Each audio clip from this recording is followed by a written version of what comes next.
जिना international airport Karachi के आसमानों में A320 के मॉडल का एक एडवांस प्लेन ज़िंदगी और मौत से लड़ रहा था।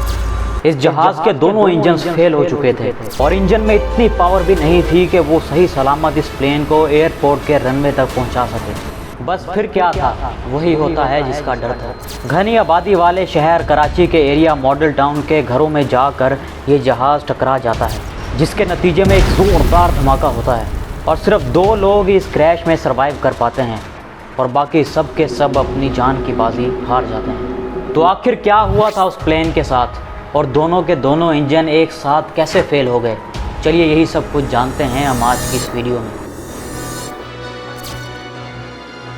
22 मई 2020 पाकिस्तान इंटरनेशनल एयरलाइन की फ़्लाइट 8303 लाहौर के इलामा इकबाल इंटरनेशनल एयरपोर्ट से दोपहर 1:05 पर कराची के लिए अपनी उड़ान भरती है। वैसे तो A320 प्लेन के पैसेंजर्स की मैक्सिमम कैपेसिटी 140 से 170 तक होती है, लेकिन कोविड की वजह से उस दिन सोशल डिस्टेंस को फॉलो करते हुए प्लेन में 91 पैसेंजर्स और 8 मेंबर्स ऑन बोर्ड थे। इस प्लेन को कैप्टन सज्जाद गुल उड़ा रहे थे, जिनके पास 18,000 घंटों का फ्लाइंग एक्सपीरियंस था और साथ में फर्स्ट पायलट उस्मान आजम थे, जिन्हें PIA ज्वाइन किए हुए 10 साल गुजर चुके थे। ये फ़्लाइट करीब लाहौर से कराची 90 मिनट्स की थी। स्टार्टिंग में सब कुछ स्मूथली चल रहा था।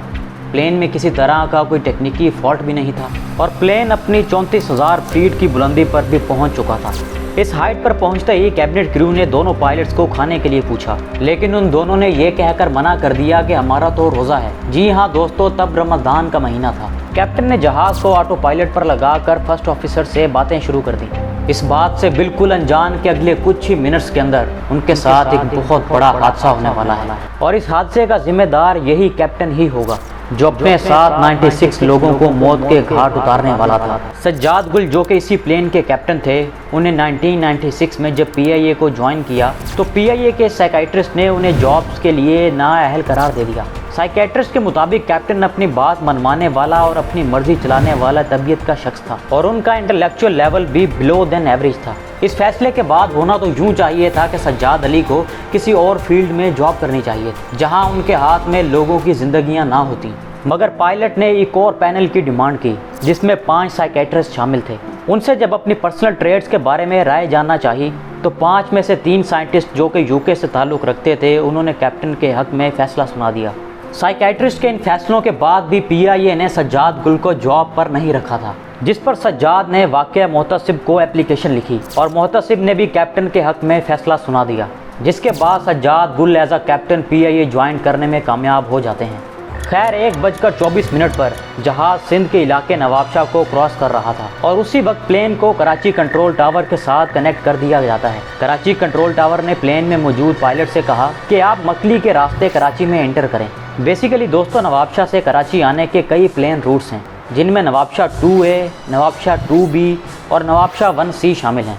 2A वाला रूट हैदराबाद से गुजरते हुए कैंजर लेक के पास पहुँचकर राइट हो जाता है और फिर सीधा कराची इंटरनेशनल एयरपोर्ट तक पहुंच जाता है। 2B वाला रास्ता नवाबशाह से कराची की तरफ आता है, लेकिन एयरपोर्ट पहुंचने से 28 किलोमीटर पहले ही मकली के एरिया यानी कि लेफ़्ट टर्न करता है और फिर बाद में कराची एयरपोर्ट। और तीसरा रास्ता है कि ये नवाबशाह से सीधा मकली की तरफ आता है और इसी रास्ते को शॉर्टकट रूट भी माना जाता है। कराची इंटरनेशनल एयरपोर्ट की तरफ से फ़्लाइट 8303 को नवाबशाह 2A वाले रास्ते असाइन किया गया था, जो कि ऑब्वियसली 1C के मुकाबले में थोड़ा लंबा था, लेकिन पायलट की जिद थी कि हमें 1C वाला रास्ता यानी कि डायरेक्ट मकली वाला रास्ता दिया जाए। कराची कंट्रोल टावर ने कैप्टन की बात मानते हुए ये रूट उन्हें असाइन कर दिया। क्योंकि वो कोविड का टाइम था और बहुत ज़्यादा फ़्लाइट्स भी नहीं थी, इसीलिए कंट्रोल टावर वालों ने कैप्टन को इस रूट की इजाज़त दे दी। लेकिन यहाँ पायलट से एक गलती हो जाती है कि वो 1C वाले रास्ते को फ़्लाइट कंप्यूटर में सेव नहीं करता और कंप्यूटर में 2A वाला रास्ता ही सिलेक्टेड रहता है। बेसिकली दोस्तों, नवाबशाह से जो भी रास्ता असाइन किया जाता है, पायलट्स उसे अपने फ़्लाइट कंप्यूटर में सेव कर लेते हैं और फिर ऑटो पायलट खुद ही अपना एल्टीट्यूड और स्पीड कम या ज़्यादा करता है, तो कंप्यूटर में 2A वाला रास्ता ही सिलेक्टेड रहता है, जबकि असल में ये जहाज़ 1C वाले रास्ते से आ रहा था। नवाबशाह पर प्लेन की ऊंचाई 34,000 फीट थी और मकली वे पॉइंट पर यानी कि कराची एयरपोर्ट से 28 किलोमीटर दूर प्लेन को 7,000 फीट तक होना चाहिए था। अब जाहिर है प्लेन फ़ौरन तो 34,000 से 7,000 फीट तक नहीं आ सकता, तो नवाबशाह से मकली तक जहाज़ को अपना एल्टीट्यूड कम करना होता है।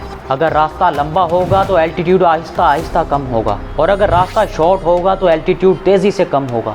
लेकिन जैसा कि मैंने आपको बताया कि फ़्लाइट के कंप्यूटर में 2A वाला रास्ता सिलेक्टेड था, इसीलिए जहाज़ अपना एल्टीट्यूड हर मिनट में 1000 फीट के हिसाब से कम हो रहा था, जबकि पायलट जहाज़ को 1C के रास्ते से लेकर आ रहे थे, जिसमें ज़्यादा तेज़ी से एल्टीट्यूड कम होना चाहिए था।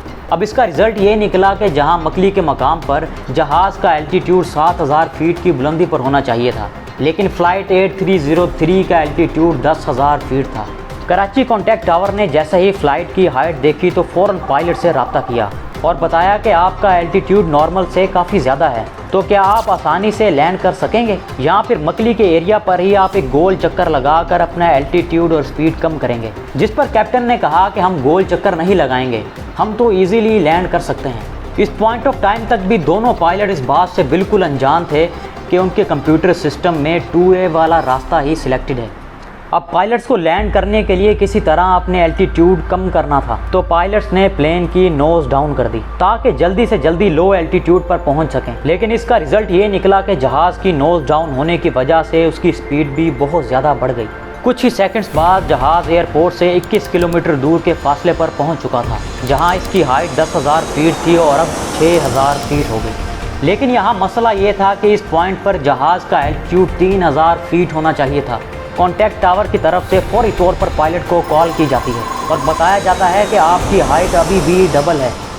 टावर की तरफ से कहा गया कि आप अभी भी एक गोल चक्कर लगाकर अपनी स्पीड और अपनी हाइट दोनों कम कर सकते हैं, लेकिन कैप्टन ने इस बार भी मना कर दिया और कैप्टन फर्स्ट पायलट से कहने लगा कि देखना कैसे ये लोग हैरान रह जाएंगे। मानो ऐसा लग रहा था कि सज्जाद नामी ये कैप्टन जैसे जहाज़ को कोई खिलौना समझ रहा है। टावर से तीसरी बार पायलट को कॉल की जाती है कि आप ऑर्बिट करके फिर लैंड करें, लेकिन कैप्टन ने फिर से मना कर दिया। कॉल बंद होने के बाद कैप्टन ने नोटिस किया कि फ़्लाइट कंप्यूटर पर तो 2A वाला रास्ता सेव है, जबकि वो 1C से आए थे। कैप्टन ने फर्स्ट ऑफिसर से फौरी तौर पर कहा कि होल्ड ऑन, जिस पर फर्स्ट ऑफिसर ने अपना सारा कंट्रोल कैप्टन के हवाले कर दिया। लेकिन अब बहुत देर हो चुकी थी। जल्दी में फर्स्ट पायलट लैंडिंग गियर भी ना खोल सका। फ़्लाइट 8303 बहुत तेज़ी से नीचे आ रही थी। इसकी स्पीड इतनी तेज़ थी कि कॉकपिट में वार्निंग अलार्म्स भी बजना शुरू हो गए। जैसे ही जहाज़ रनवे के करीब पहुंचा और क्योंकि उनके लैंडिंग गियर भी नहीं खुले हुए थे, तो दूसरा अलार्म बजने लगा, जिस पर कॉकपिट में बैठे दोनों पायलट्स डर गए। तो फर्स्ट ऑफिसर ने पायलट से कहा कि हमें लैंड करने से पहले एक और बार गोल चक्कर लगा लेना चाहिए, जिस पर स्पीड और कंट्रोल दोनों पर कंट्रोल पाया जा सकता है।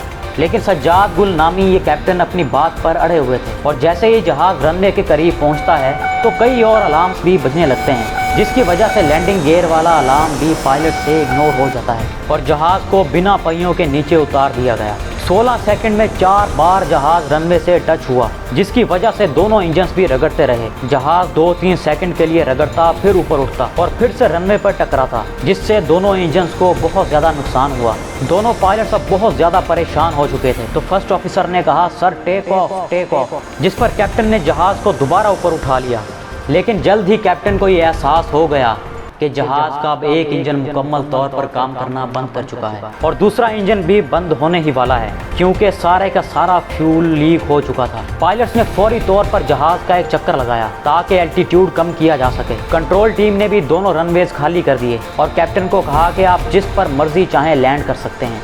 इसी दौरान दूसरे इंजन में भी वाइब्रेशन स्टार्ट होना शुरू हो गई और फिर वो भी बंद हो गया। 600 फीट की ऊंचाई पर वो रनवे के बिल्कुल स्ट्रेट आ चुके थे, लेकिन कैप्टन को अब अंदाज़ा हो चुका था कि वो रनवे तक नहीं पहुंच पाएंगे और तभी उन्होंने मैडे की कॉल दी, जो कि इमरजेंसी की सूरत में दी जाती है। रनवे से 1340 मीटर पहले 2:45 पर एयरपोर्ट के करीब मॉडल कॉलोनी के घरों पर जाकर ये जहाज़ गिर जाता है और एक ज़ोरदार धमाका हुआ। 99 पैसेंजर्स में से 2 की जान बच जाती है और घरों पर गिरने की वजह से एक सिविलियंस की जान भी जाती है। इन्वेस्टिगेशन रिपोर्ट के मुताबिक इस हादसे की जिम्मेदारी कैप्टन पर जाती है, जिसकी इग्नोरेंस और बात ना मानने वाली आदत ने कई लोगों की जान ले ली।